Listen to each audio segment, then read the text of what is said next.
É um apanhado geral, depois a gente vai especificando. Tá bom? Bom, como nós foi proposto trabalhar aqui as questões das seitas e tudo mais, só que aí, quando a gente fala em seitas, nós já estaremos estimulando uma intolerância. Ah, eu sou religião e você é seita. Entendeu? Fica uma coisa assim. A menos que haja algo entendido como o Weber, né? O Max Weber, que foi um sociólogo, que ele dizia, não tinha nada a ver seita como algo assim menor do que religião. Para ele, religião são aquelas aceitas pelo Estado. E seitas são aquelas que não foram aceitas pelo Estado ainda. Era só essa divisão que ele fazia. Não era menosprezando nenhuma nem outra, tá? As seitas que você diz é institucionalizada, é isso? A institucionalizada seriam as religiões. As não institucionalizadas seriam seitas, exatamente. Então, o que acontece é que, talvez, assim, na mente de Weber, catolicismo, religião, luteranismo também religião, anglicanismo também religião. Então, são religiões que são moldadas pelo Estado, são aprovadas pelo Estado. E igreja anabatista, então seria seita, ok?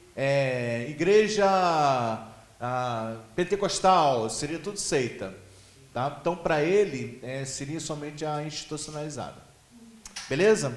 Bom, mas, conforme nós estávamos falando, a gente não queria fazer uma coisa assim, dizendo que é religião institucionalizada, aqui que não consideramos, seitas e heresias, por conta daquilo que nós consideramos heréticos. E vale a pena você até fazer uma anotação, porque heresia vem de eireses, tá? Eireses. Ai. Você até falou na aula introdutória. Eu falei, né? Hereses fora do texto, tá? Por isso que fala, fulano é o herege. Só fala coisa fora do texto, no caso, tá? Então, heresia seria fora do texto. Que texto? Aí que vem intolerância. O nosso texto, aquele que nós consideramos sagrados. Então, quando a gente trabalha com ciência da religião, a gente não pode considerar o que é sagrado, determinar o que é sagrado e o que não é sagrado. Porque cada religião vai ter o seu texto sagrado. O hindu vai ter o deles.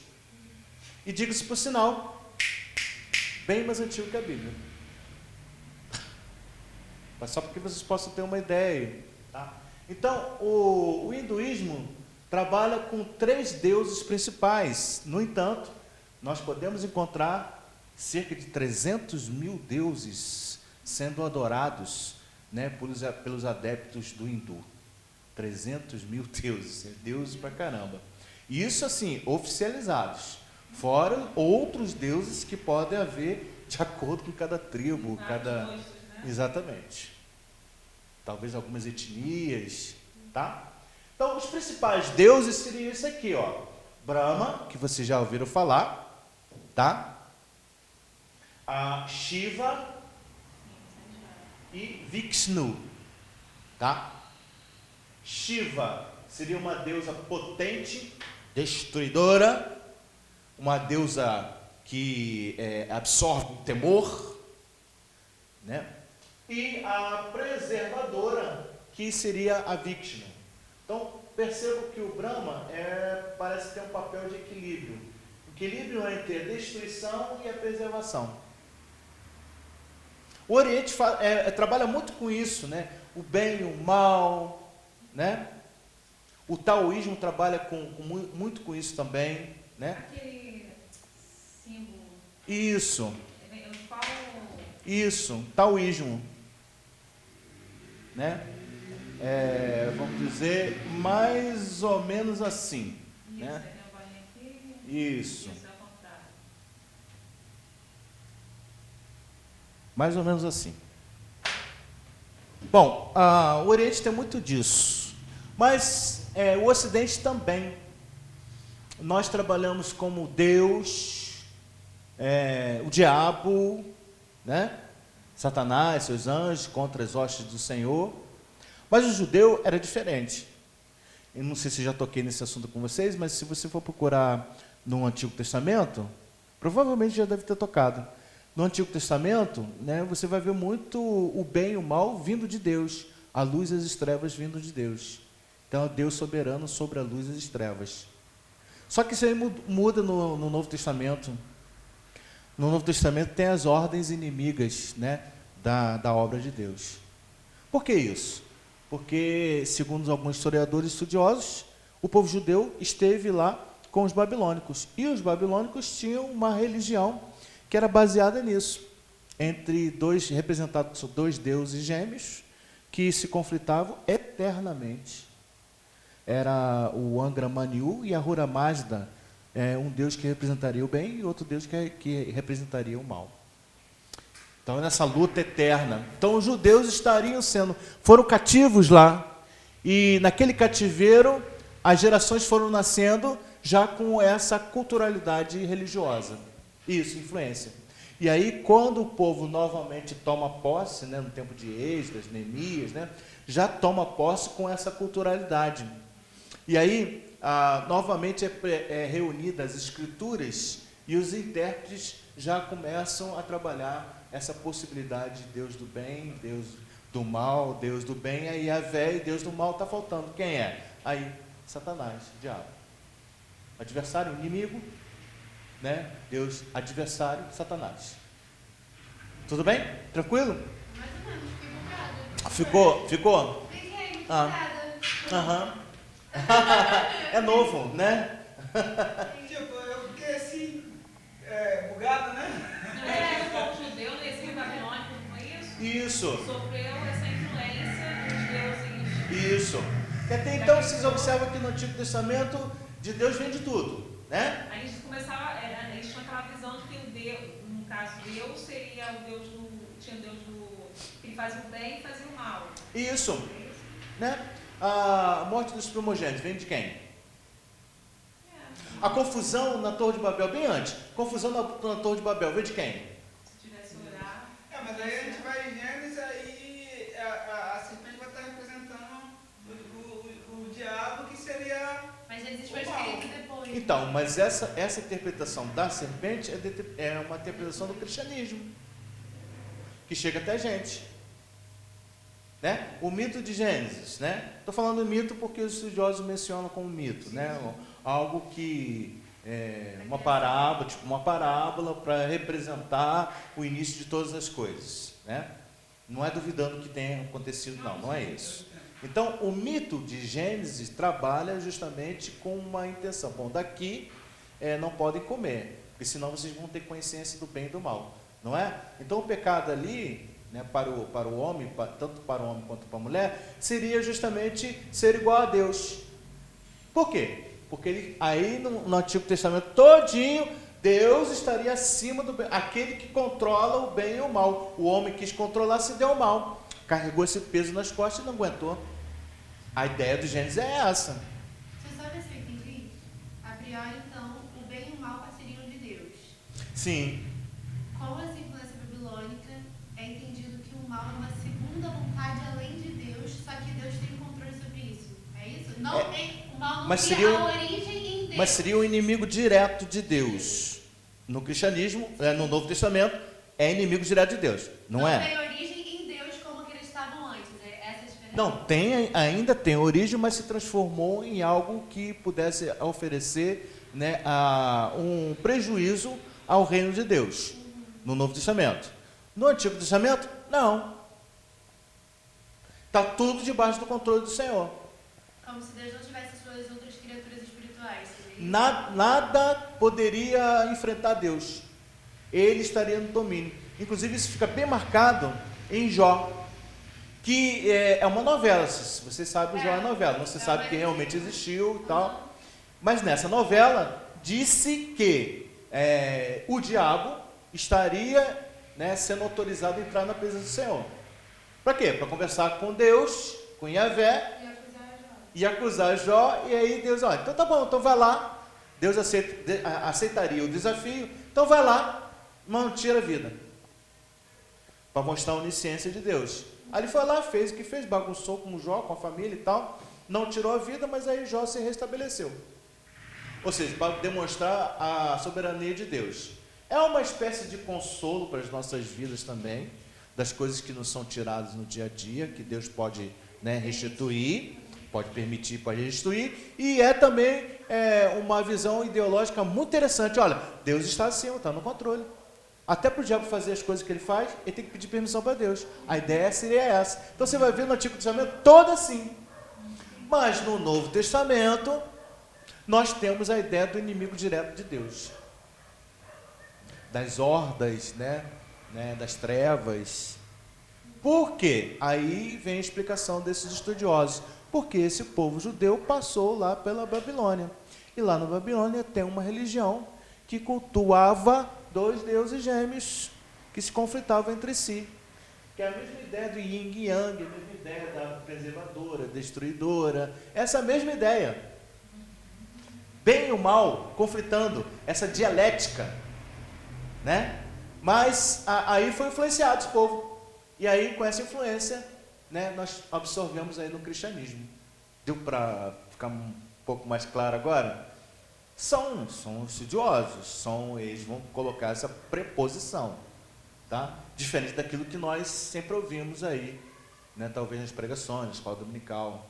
É uma preposição diferenciada. Esse que é o problema, né? A vida toda ouvindo alguma coisa. Isso aqui, aí a gente chega e pá.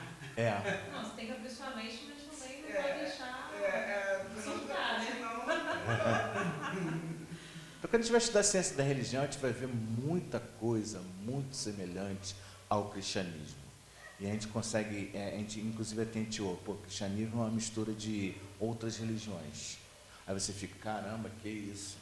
Né? Mistura dessa religião babilônica, que se chamava zoroastrismo, de Zoroastro, tá? Ou pode se chamar também mazdeísmo, também, tá? E isso ocorre o quê? Lá, 600 anos antes de Cristo, né? 500 e pouco, que é o tempo de Isaías, né? 586, por aí. Então, século 6 antes de Cristo. Aí fica mais pontual. Aí o povo passa, né, a habitar novamente o seu local, né, de origem, e aí vem com toda essa culturalidade, gente. Se você começar a observar, bom, religião é cultura, que nem afirmou Ludwig Feuerbach, religião é cultura. Aí você começa a perceber, realmente tem muito da cultura. E uma cultura muito perto da gente, o pentecostalismo, por exemplo, os cânticos, os corinhos de fogo, né? Como é que é? Eu não sou muito assim, varão de guerra, divisa, né? Bom, isso aí o que é? Isso é um baião. Um short, muitas vezes tem um short. É cultural, lá no Nordeste. Nasceu onde o pentecostalismo no Brasil? Belém do Pará. Sim, Belém do Pará. Entende? Então, essa culturalização foi atingindo o Brasil. Aí, cântico de fogo, cântico do Espírito. Não é. Pode ser, espiritualmente, tendo fé nisso. Beleza. Só que tem cultura aí. Só não entendi muito bem. Eu entendi o que você falou sobre a influência do povo, mas para mim parece que na prática não se contradiz, por exemplo. O povo sempre teve uma visão de que o bem e o mal existiam. Sim. Sempre teve um inimigo de Deus. Apesar da soberania dele, sempre teve um inimigo de Deus. Então, tanto no Antigo quanto no Novo Testamento. Então você perceba que no Então, Antigo Testamento. Esse crescimento assim, das trevas parece que é só tipo assim, uma descoberta um pouco maior sobre quem é esse inimigo, talvez. Não. Mas. Não, entendeu? Eu não sei se estou conseguindo Não, explicar. tô entendendo o que você Como está se querendo. essa dualidade já tivesse nos Sim. dois. Só que sempre mantendo, no caso da Bíblia, né? Deus criador como soberano. Só que no Antigo, esse bem e o mal estariam sobre a total soberania de Deus, como o mal fazendo serviço para Deus. Essa é a visão do Antigo. No Novo, não? No Novo, ainda não. No Novo, talvez o mal fosse um inimigo prejudicando as coisas de Deus. esse prejuízo. Inclusive até em muitas orações, em muitos cultos, a gente percebe, Senhor, repreenda o mal, que não sei o que, não sei o que lá. Bom, se você parar para pensar um pouquinho, o mal só prevalece quando Deus autorizaria. Senão Deus não seria tão soberano assim. Não é verdade? Mas eu acho que minha cabeça é mais do Velho Testamento, então, nesse sentido. Sim, a minha também. Mas é o que nós vemos no Novo Testamento. E as pessoas talvez assim com uma interpretação um tanto errônea, né, do Novo Testamento também, talvez pode ser. Porque tem os pedaços do Novo, tipo, quando Paulo fala que até que todas as coisas cooperam para o bem daqueles que amam a Deus, ele fala sobre sofrimento. Sim. E mesmo assim, eles eram judeus, né? Sim. Então tinha essa visão da soberania de Deus, Isso. mesmo o mal ser. Tudo posso naquele que me fortalece. Só que Pessoal, ele fala de todas as derrotas que exatamente. Então, você, na sua opinião, de outros teólogos, acha que essa visão do mal como um grande inimigo de Deus é uma visão do cristianismo em si, ou é uma visão, tipo, a religião que a gente tem hoje, ou é uma visão bíblica? Então, o cristianismo ele vem com essa visão do mal. A religião vem com essa visão, não Vem. necessariamente é da Bíblia, mas da Vem, religião. exatamente. É isso que eu queria entender. Essas interpretações por conta das influências.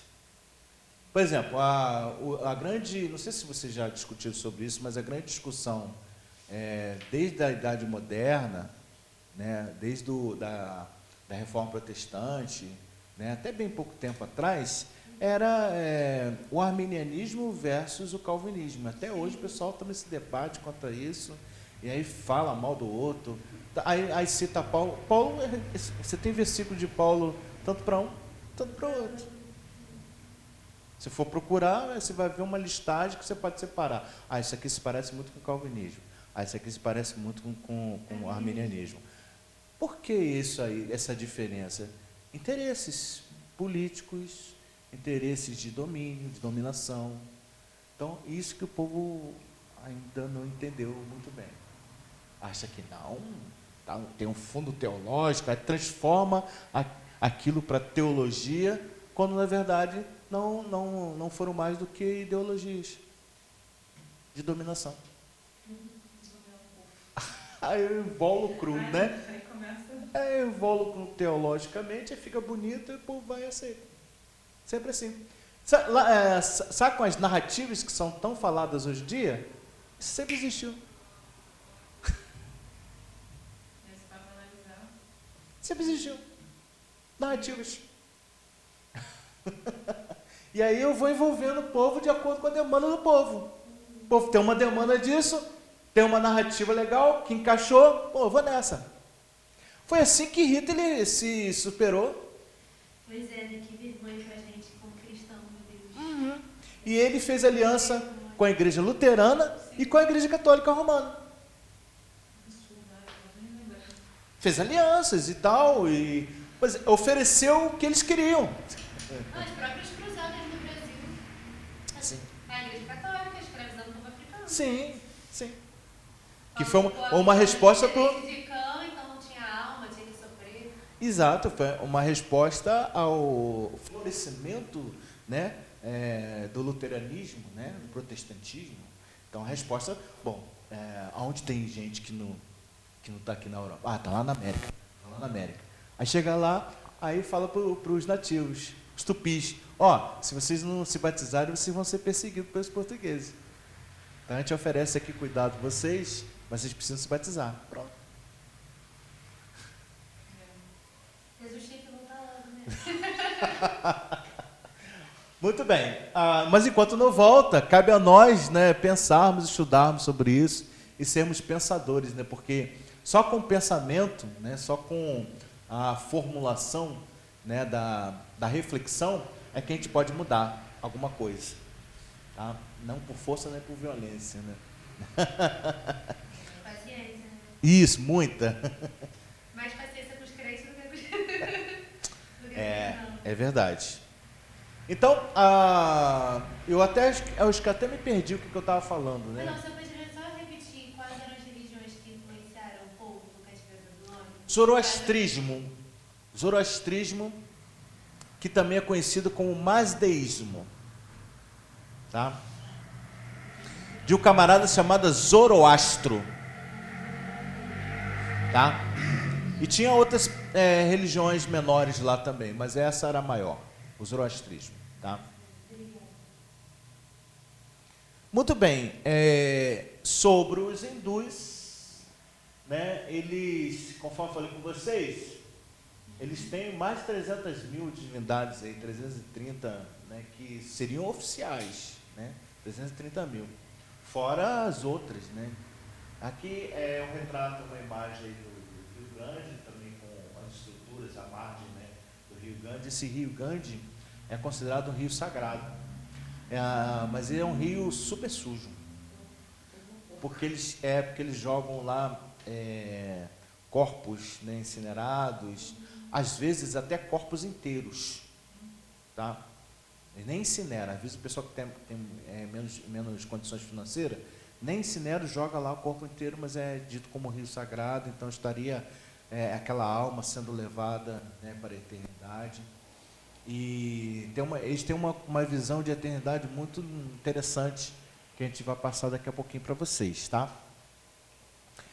Porque o hinduísmo, né? Porque nasce na região, né, do rio chamado Rio Indo, que fica no Paquistão. Olha só que interessante.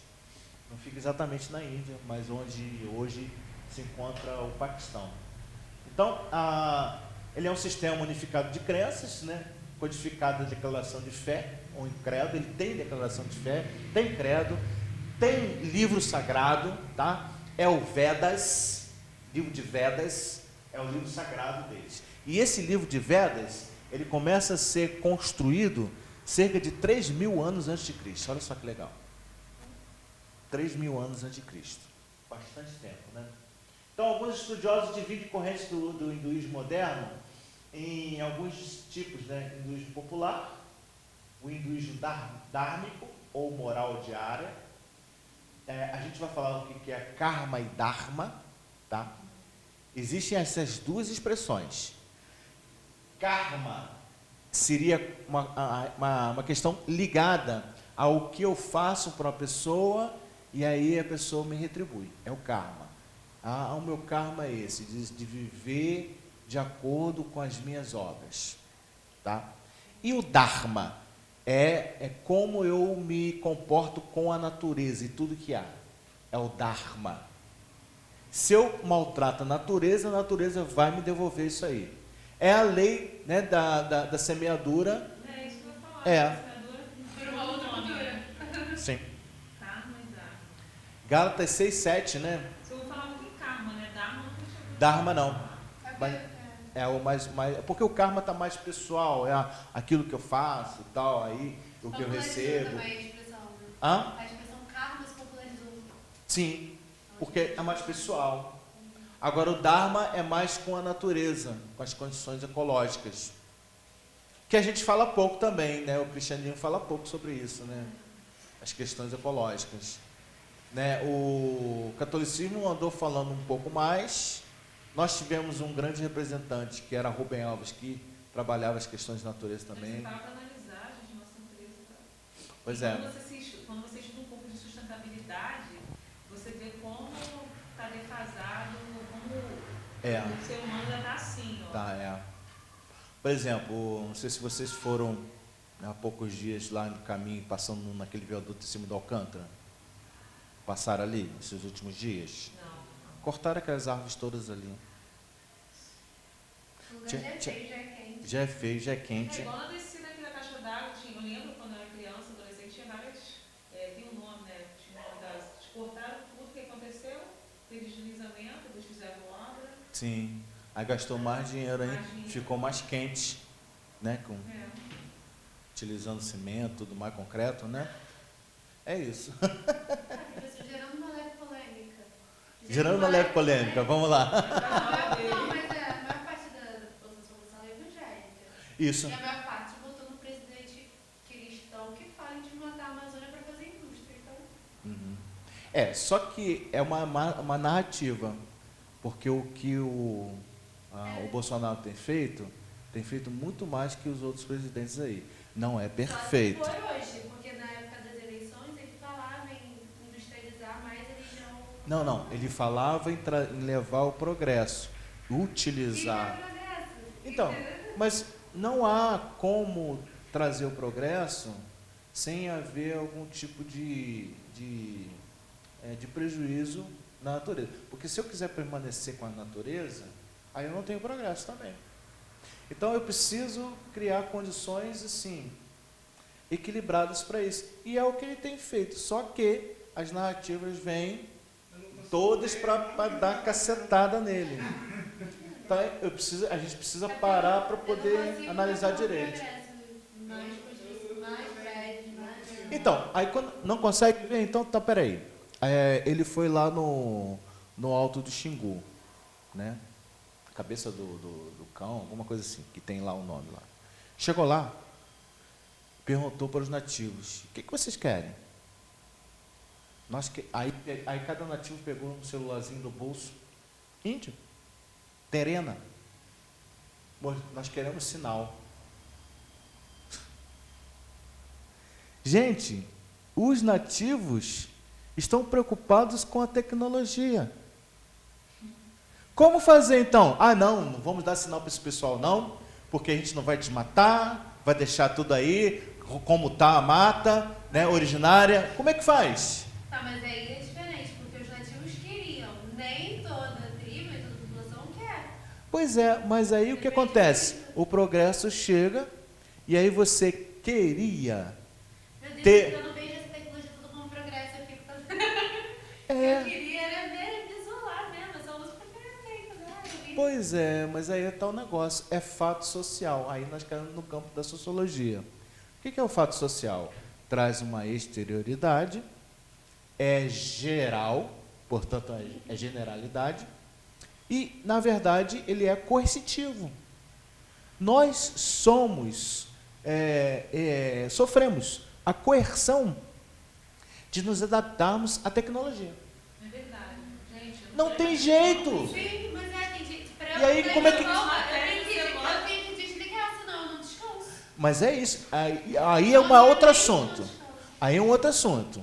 Aí nós precisamos, sim, nos adaptar à tecnologia. Aí eu concordo contigo. Mas não tem como fugir. E isso aí é um progresso. Por exemplo, eu mandei... foi gravada a aula. Vocês não puderam estar, mas podem estar lá estudando. É progresso ou não é? Enviei aqui os slides. Passei os slides aqui para o pessoal aqui. Vocês não puderam estar. Mas aí é uma opção. Mas quando você fosse, tipo, por exemplo, eu lá no treinamento, eu saía só depois do tudo fechado. Aí tinha que pagar alguma coisa, o pessoal faz Pix. Aí, gente, eu não tenho isso. Não tem Pix. Exato. Aí depois tive que ir na agência acadêmica. Quando cheguei lá, meu CPF irregular. Por quê? Gente, meu CPF está irregular por quê? Acusou lá na receita, uma coisa interligada à outra. Eu fiquei horrorizada, assim, como assim? Porque de repente você deixou de fazer Exatamente. uma declaração, Exatamente. aí eles dão uma cortada. Aí uma cortada e uma coisa ligada à outra. E às vezes você não tinha nem nada para declarar. Exatamente, foi o meu caso, não tinha nada, mas eles queriam Mas que tem eu que fazer. declarasse. Exatamente, isso caso, foi o meu caso. É isso, não tem Eu como tive que pagar fugir, uma gente. multa de 165 reais. R$165. Perfeito. Porque os índios não sabem disso. Dessa burocracia toda que a gente passa. Senão Aí ninguém vai eu desistir vou- da natureza. Pois é, mas o celular já chegou lá. E aí? Coitado. E eles gostaram. É vida. O problema é esse, cara. Dos dias de chegar. Como é que vai fazer? Então é um problema imenso. Meu Deus. Aí o pessoal fica com a narrativa dando cacete lá no homem lá. Mas ele está tentando, acredito eu, que ele está, assim, já fez algumas coisas assim que talvez os outros governos não tenham feito. Não é que eu esteja defendendo, mas é que eu estou vendo também o outro lado. Que a mídia também só quer passar. Claro, mas o problema é difícil, porque os caras querem.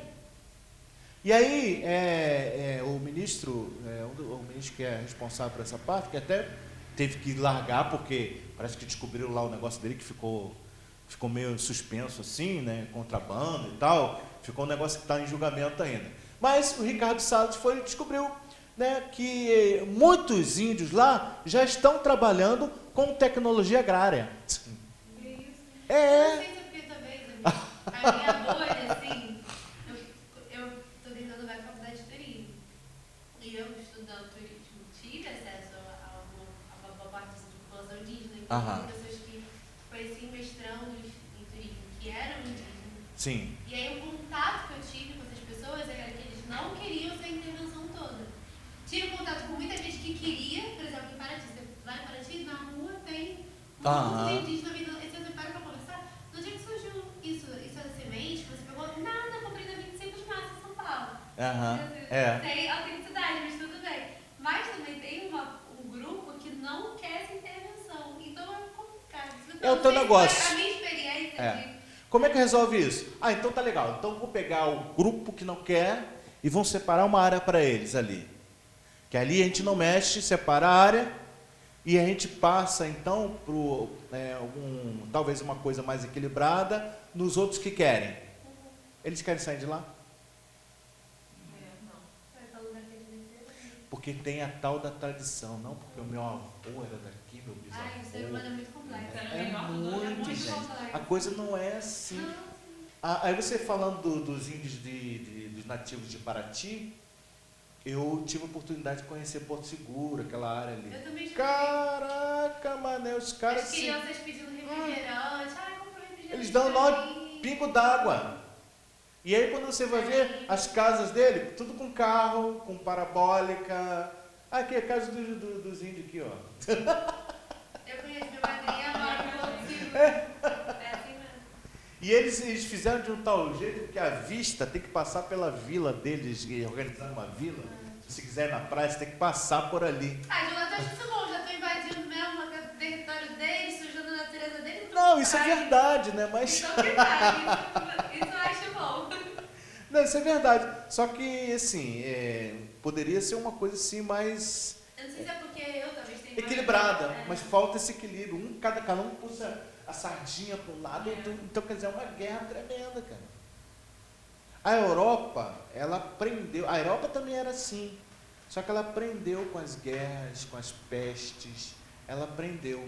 Então o povo lá hoje é um pouco mais ético, um pouco mais equilibrado, porque eles aprenderam na pele.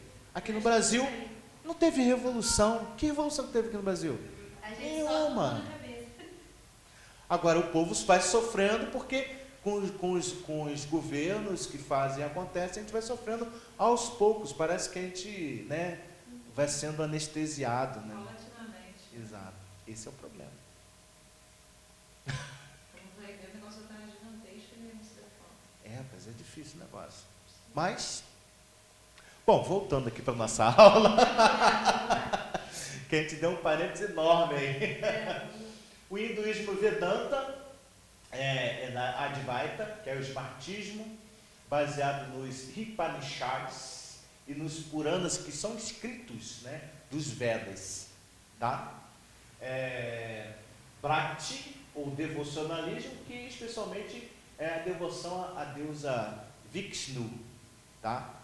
A Vishnu, vou voltar aqui para vocês, é a deusa preservadora. Tá bom? Então, existe o hinduísmo brânico, védico, né, que é praticado pelos brahmanes tradicionalistas. Vou falar para vocês quem são os brahmanes, tá bom? Mas antes um pouquinho, eu vou mencionar aqui para vocês qual é a região aqui que atinge a maioria dos hinduístas, tá? Além da Índia, Paquistão, onde nasceu exatamente, né? Nepal, né? Myanmar, ou Mianmar, né? Tem Mianmar também, algumas traduções, né? E Sri Lanka, que é essa ilha aqui, ó, Sri Lanka, junto com Colombo, que reparte essa ilha, tá vendo? Colombo, tá? Aqui fica famosa, né? Bombaim, Calcutá, famosa também. E eu esqueci de mencionar para vocês o Bangladesh e o Butão, tá? E ainda o Nepal. São essas regiões onde estão aí mais aflorado, né? A religiosidade hindu. Aqui que eu vou falar dos Brahmanes. Esse aqui seria o Brahma, tá? A imagem do Brahma. Tem várias imagens, vocês vão ver várias imagens e tal, mas uma delas oficiais seria isso aqui. Vocês vão perceber também que existe o Lord Ganesha, que tem também essa trompa também, né? Bem interessante. Tem uma outra deusa também que tem vários braços, né? Né? Bom, o Brahmin seria uma das castas, porque o hinduísmo trabalha, inclusive isso aí culturalmente e até sociologicamente, porque eles entendem que todos aqueles que seriam hindus seriam separados em castas, e eles obedecem isso sociologicamente também. Como? Uma casta só se dá em casamento com uma outra pessoa, um cônjuge, né, da mesma casta. O que dificulta a mobilidade social. Exatamente. Tá? Então, os brahmanes, os brahmin, que eu coloquei aqui, brahmin, adviriam da cabeça do Brahma. E quem seriam esses? Seriam os pensadores. Seria, né, aquelas pessoas cientistas, aqueles camaradas que, né, que teriam uma posição social aí mais elevada por conta da sua capacidade mental. Tá? Beleza? Os braços, dos braços, viriam os kshatriyas, ou kshatriyas, tá? Os kshatriyas seriam aqueles militares. Ou Oi? Quem que tá segurando nesse braço? Esse é um dos adereços dele, parece uma cobra em volta, não, mas não é não. Isso aqui, eu posso até depois buscar saber o que é isso, né, exatamente. Tá? O que é essa figura representativa nas mãos dele, né? Posso procurar saber depois para vocês. Eu tô curiosa no caso aqui. Uhum. Pode pesquisar depois aí. Agora, vocês já viram as mulheres, né, hindus, como é que elas são todas enfeitadas, né? Imitando essa imagem? Na verdade, é uma influência religiosa. Toda adornada, Faz né? uma dança assim, né? Com aquela mão assim? Faz. Perdão, professor, dos braços são os Kshatriyas. chácrias. Isso. Tá? Que seriam os militares, né? O pessoal do trabalho, talvez.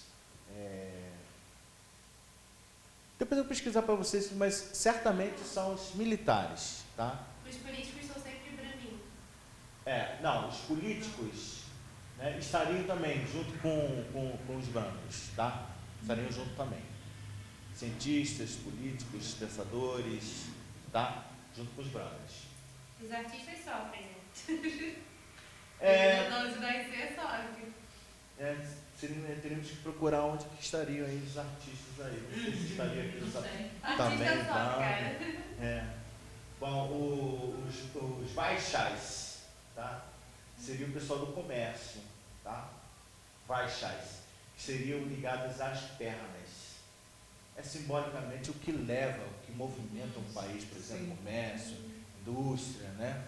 Produção, tá? Isso.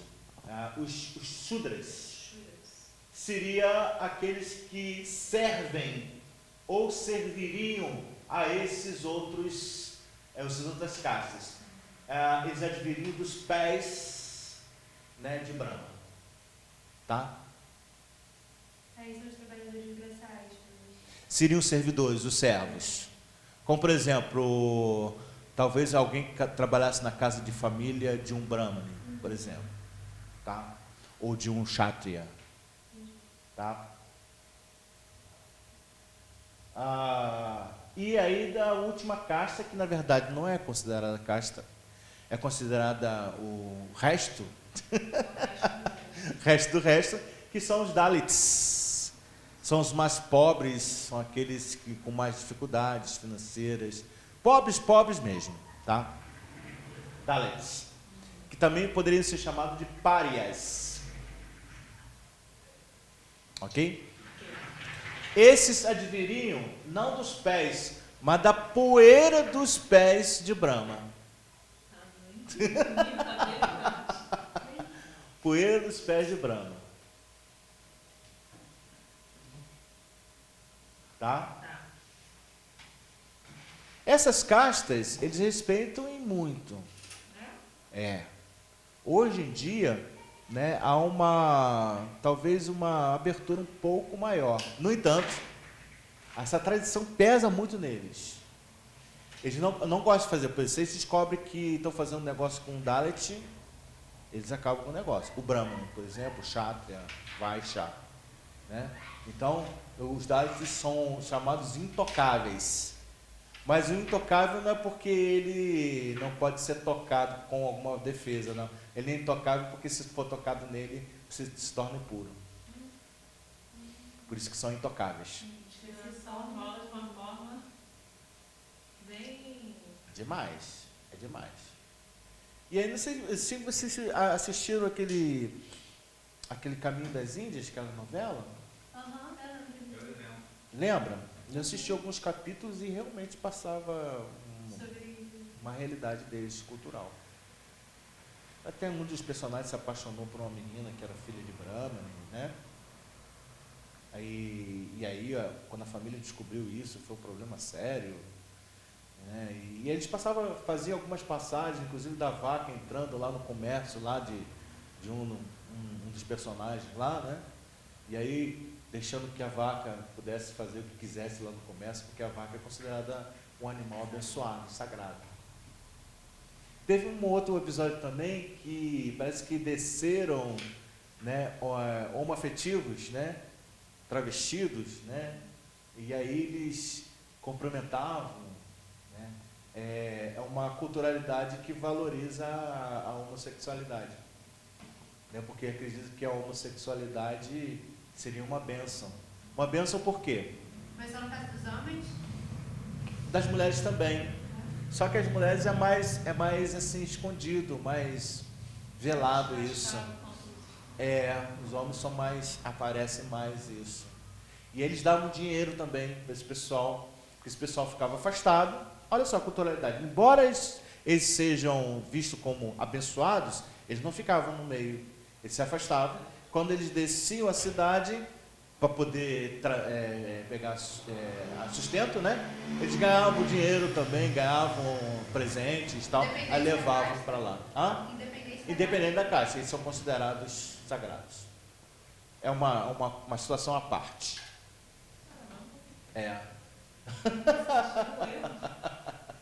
Então, assim, os caras podiam até ter uma vida assim, sem trabalho. Poderia também, né? Pegar o dinheiro.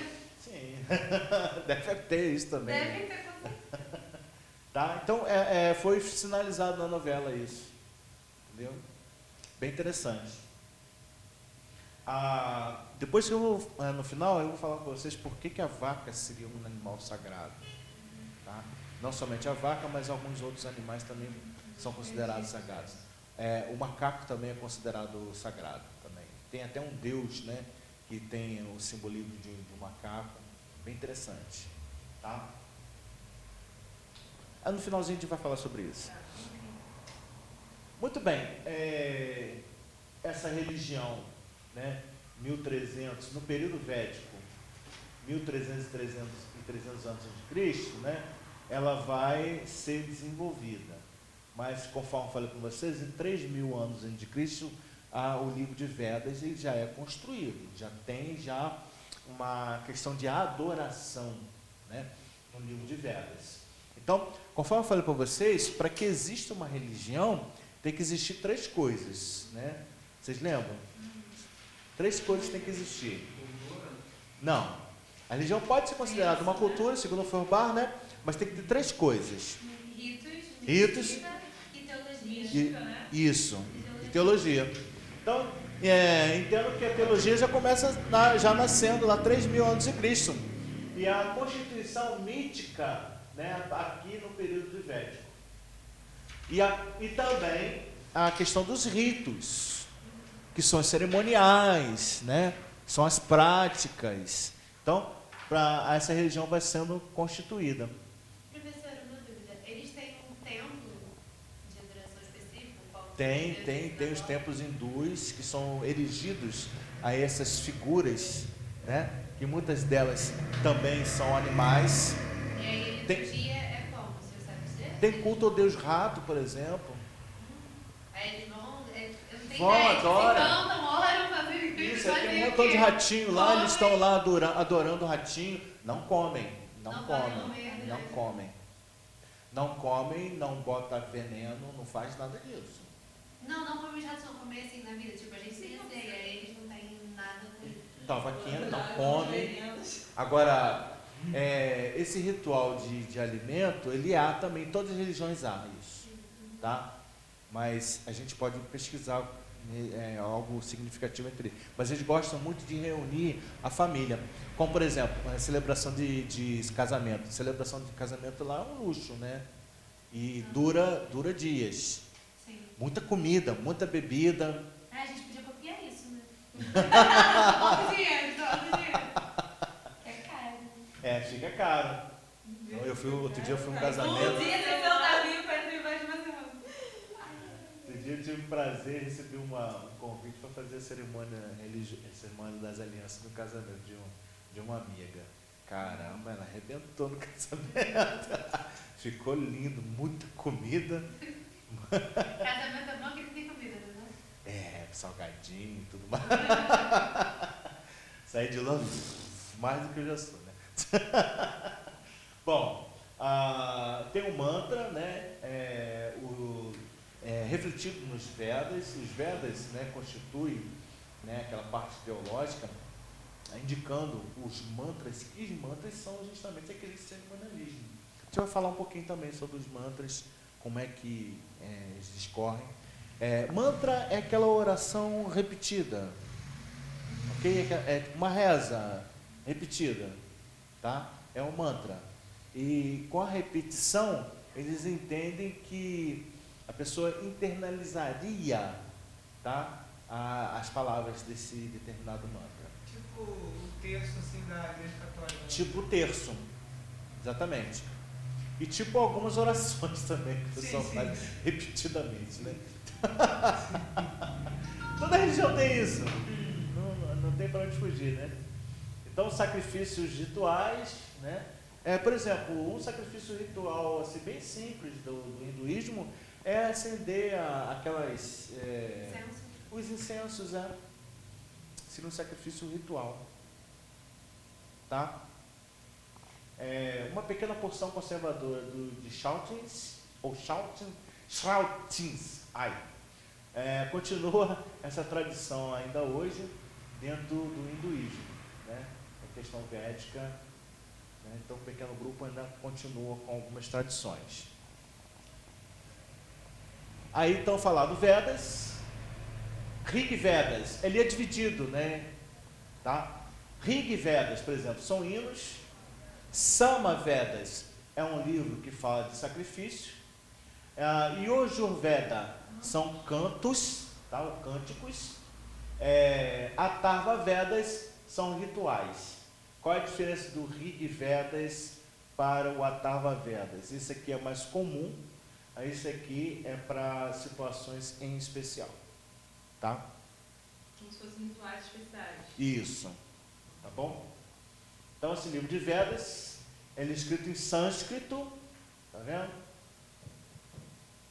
E já vem com aquele sinalzinho ali. Esse sinalzinho, eu acho que eu não passei para vocês. Deixa eu ver aqui.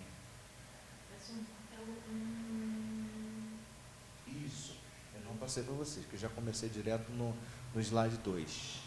Olha só que interessante. Parece um 30, né? É isso que eu falo, parece um 30. Parece um água, ar, fogo, terra. Isso. Tem uma questão aí com os elementos principais da natureza. Eu lembro logo que os desenhos, água, Capitão Terra! Né?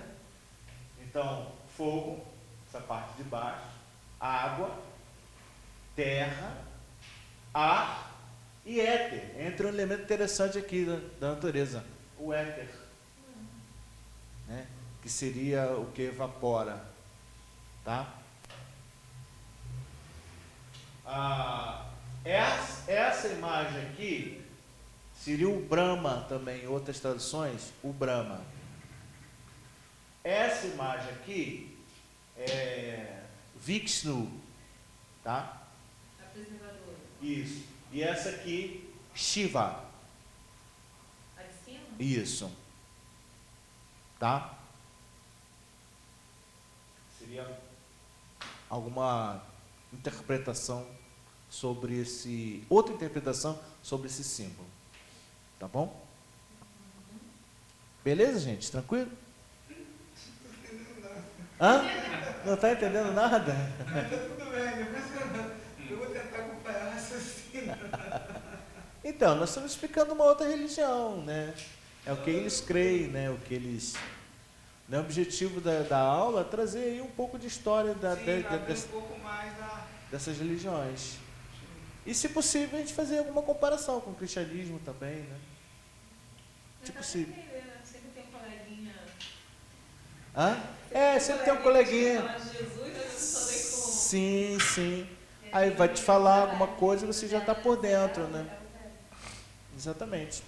Agora, outra coisa que eu não falei aqui sobre esses três deuses é que enquanto nós chamamos a Trindade, né, Deus Pai, Deus Filho, Deus Espírito Santo, eles chamam de Trimurti. São esses três deuses. A Trimurti. E a Trimurti para eles é sagrada. Assim como o cristianismo, né, Deus Pai, Deus Filho, Deus Espírito Santo, né, o próprio Deus, né, é sagrado, é algo sagrado para nós, né, a Trimurti é sagrado para eles. Trimurti. Isso. Colocar aqui. Eita, tá ruim isso aqui.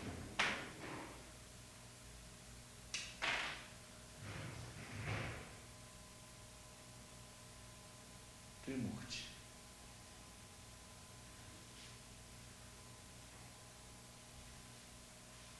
Tá? Muito bem, vamos seguir em diante então na nossa viagem ao hinduísmo. Já quer ir pra Índia. Hã? Já quer ir pra Índia. Já quer ir para a Índia. Aquele rio podre ali, eu não quero não. Conhecer o Taj Mahal. Diz que é muito calor e muita confusão no trânsito, né? Muita sede também. É sério, né? Professor, Fala. talvez você já tenha falado quando eu cheguei atrasado. Aham. Eu me lembro dessa sociedade dividida em castas, Isso.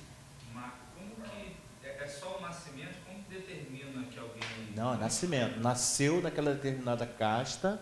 Então, eles creem na questão da reencarnação. A gente vai falar isso posteriormente. Existe possibilidade de mudar? Não. Se eu nascer em Dalit, eu... E vai ser sempre Dalit. A não ser que saia da Índia. Aí você vai viver, né, outras situações, outra culturalidade, mas sempre quando voltar lá, Dalit. Agora isso fica impregnado, fica internalizado, atravessado. Era isso que eu ia comentar, porque a pessoa que nasce nessa cultura e ela recebe isso, eu imagino que a aceitação ela deve entender aquilo como um propósito ou não. Exatamente. Ela está tipo, eu sou assim, a minha função social será essa. Assim como no catolicismo nós temos a questão da divina providência. Você sabe o que é divina providência no catolicismo? Eu mereço passar pelas provações que eu passo, porque Deus vai trazer a providência.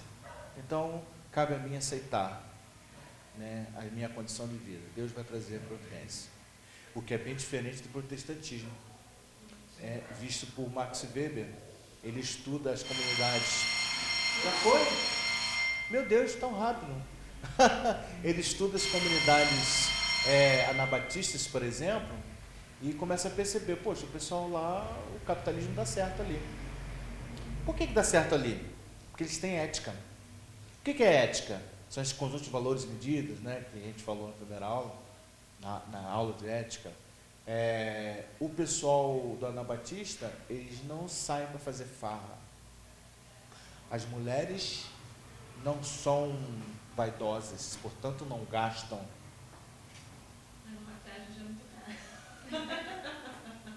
todo o dinheiro fica na família. Não, mas eu tô achando assim, Aí- sensacional Aí- essa Aí- abordagem, Aham. porque essa é a terceira vez que eu estou fazendo esse seminário. Né?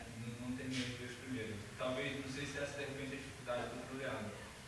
Mas sempre que a gente estudava, eu comecei na época que essa disciplina se chamava Seitas e Heresias. Ah, então, eu dei uma pincelada por que a gente... Por que não chama? Não, Aham. compreendo perfeitamente, é tranquilo para mim. Sendo que a gente analisava as coisas sob a perspectiva do cristianismo. Então a gente falava assim, o banda é errado por causa disso. Entendeu? Aí a gente... Nada ético. A gente já... Oi? Nada ético. Não, nada ético. E assim, É porque era como... além de ser um preconceito, eu acho que você não resolve as coisas, você não forma corretamente, partindo do ponto que todo o resto está errado e você está Tem que ter muita certo. sabedoria, professor, para dar esse modo, né? Não é nem dar, né? Entender tudo, passar pelo aprendizado. Imagina um aluno que Ah, é eu- polêmico Eu já tive uma crise há muito tempo atrás, quando eu comecei a estudar outras religiões. Aí eu entrei em crise mesmo. Mas depois a gente vai absorvendo um pouco melhor. Aproveitando o assunto, eu já ia perguntar se você já teve crise. Já. Estudando. Porque Já. dá uma crisezinha. Pra mim, assim, Mas no começo eu tava bugada, porque você chegou tarde. não, porque eu já fiquei... Foi, no início mal. eles falaram, né? Caramba, peraí. Não, é porque minha crise foi pretérita. Eu já fiquei em crise logo nas primeiras. Das- Eu já passei. Aí já foi. Eu já estava até para comentar essas coisas, porque, cara, eu acho que eu nunca estudei a fundo essas coisas, e nunca me interessei, porque é uma parada assim, é errado. Então, e na minha cabeça, né? Fechou. É errado, Por que acabou. eu vou estudar porque é errado? Uhum. Né? Agora você tem uma Bíblia retórica, Léo. Você é um Eu novo homem. tenho uma Bíblia. Ele comprou uma Bíblia Ah, retórica. comprou? Jerusalém? Essa é a tele. Ah, tá. Show. Professor, uma dúvida. Essa questão das castas está dentro da religião hindu. Isso. A gente tem como referência a Índia, mas nos outros países que tem hinduísmo, como se funciona? Porque, por exemplo, no Paquistão, onde desceu, né? Em comunidade- Tem uma influência muito forte do islamismo. Em comunidade eles respeitam isso. Nas comunidades específicas. Isso. Né? Agora, assim como muitos hindus saem para o mundão, porque eles são muito bons em informática. São. Então, quando eles saem para estudar, por exemplo, na Inglaterra, eles têm um choque cultural. Quando eles voltam para o hinduísmo, para o meio do hinduísmo, eles já influenciam com o choque cultural do inglês ocidental. Desses países que não têm hinduísmo então, como religião oficial, tipo, acho que o Paquistão não tem, né? Tem influência muito grande do islamismo. Isso. A maioria do hindu, mas tem também uma grande quantidade do islã, sim, com certeza. E aí funciona só dentro das comunidades hinduístas, não de Isso. forma nacional como na Índia. Isso, mas aí deve haver muitos casamentos também transculturais, e aí eles, vai exercer, eles vão ter que enfrentar esse problema, esse abismo, É né? mais flexível, né? Isso, imagina isso na vida mental, conforme ele falou, a vida mental, como é que ele vai atravessar? Como é que ele vai se sentir? Falando assim, Sentir sempre, espiritualmente, né? Dalit, eu vou me sentir sempre poeira dos pés de Brahma. Entendeu? Sem expectativa nenhuma. Sem expectativa nenhuma. Ainda que, no nosso caso, ainda que eu vou meter a cara no estudo, pra mim, eu vou ser sempre isso aqui. Vai ser sempre aquilo ali. Bom, a gente- Só na outra vida. Aí talvez eu possa vir como Kshatriya, como Sudra, por exemplo. O servo. O cara vai se matar logo na Por isso adolescência. que eles discutem isso, né? Nessa questão, né? Porque a pessoa aceitar aquela situação, né? Sabendo que ela talvez vá encarnar. Aham. Isso aí. Como Bolsonaro, né? Né? Eu vou até Gente, comprar um chocolate pra mim, pra vamos- descansar. 10 minutinhos aí, então? Beleza, então.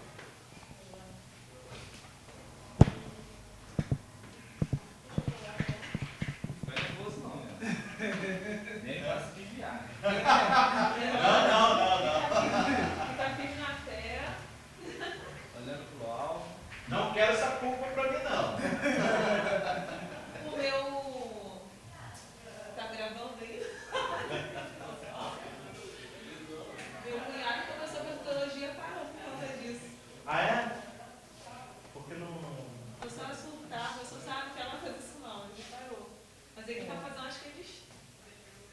distância também, assistir aula online. Mas é a mesma coisa. Aí começou a... Muito engraçado. É uma parada bem estranha. Tipo, a gente Porque você tem que cristão, né? A gente tá assim. A gente aprende que nós precisamos orar para as pessoas que praticam a outra religião e tal.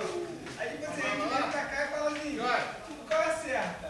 Pô, não tem certa. Mas Sai aí da não sua é e você, veja. agora falando que não é dizer qual é certo ou errado. Você analisar dentro, até mesmo você quer evangelizar alguém, você... Eu entendo, mas tipo assim, como é que a gente, no caso, a gente vai pregar o evangelho para um espírito, assim dizendo? Você conhece um pouco mais daquilo que ele está pensando. Então você vai colocar o seu argumento.